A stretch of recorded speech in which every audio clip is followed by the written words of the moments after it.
యోహాను సువార్త 4వ అధ్యాయం 24వ వచనం.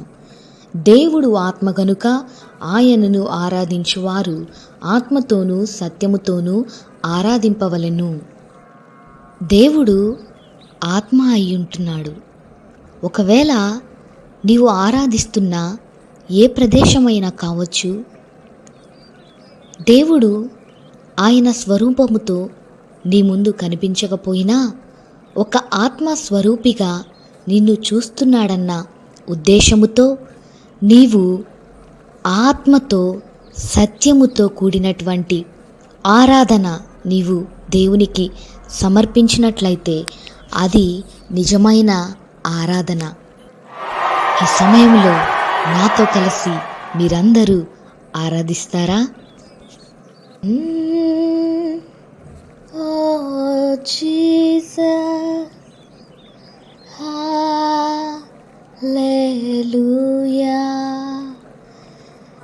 స్తుతులివిగో నా ప్రభువా, ప్రియమైన నా దేవా, మేలులకై స్తోత్రములు, దీవెనకై కృతజ్ఞతలు.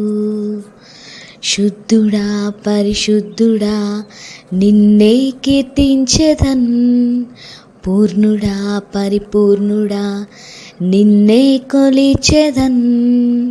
శుద్ధుడా పరిశుద్ధుడా నిన్నే కీర్తించెదన్, పూర్ణుడా పరిపూర్ణుడా నిన్నే కొలిచెదన్. ఎంతో ఘనమైనది నీ స్నేహం, వివరించలేనిది నీ త్యాగం. ఎంత ఘనమైనది నీ స్నేహం, వివరించలేనిది నీ త్యాగం. ఎలా నీ రుణం తీర్చేదన్, నా సర్వం నీకే అంకితం.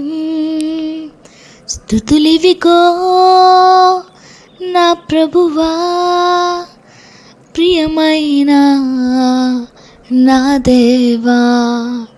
అందరు చేతులు పైకెత్తి దేవుని ఘనపరుద్దాం. మేలులకై స్తోత్రములు, దీవెనకై కృతజ్ఞతలు. ఆయన సన్నిధి అనుభవించు. ఆయన నీ ప్రతి స్థితిగతులను మార్చబోతున్న దేవుడు. నీవు ఏ స్థితిలో ఉన్నావో నీ పరిస్థితులను ఎరిగిన దేవుడు. ఆయనే నిన్ను ఆదుకొని వాడై ఉంటున్నాడు. ఆరాధించు. ఏ సమయంలో అయినా ఆయనను ఆరాధించు. ఆరాధించే మనసు నీకుంటే నిన్ను ఆయన దర్శించబోతున్నాడు. ప్రతి స్థితిగతులను మార్చువాడా, నీవే ఆశ్రయ దుర్గము. దిక్కులేని వారలను ఆదుకొను వాడా, మేలు చేయు దేవుడవు. హల్లెలూయా.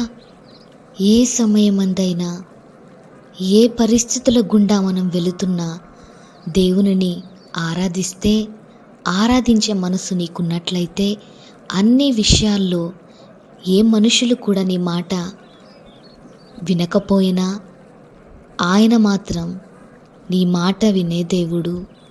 నీ ప్రార్థనకు చెవియొగ్గి నీ ఆరాధనను స్వీకరించే గొప్ప దేవుణ్ణి నీవు కలిగి ఉన్నావన్న నమ్మకముతో జీవించినట్లయితే ఆయన నిన్ను గొప్ప స్థానంలో నిలబెట్టి ఆశీర్వదించే దేవుడు. ఆమేన్.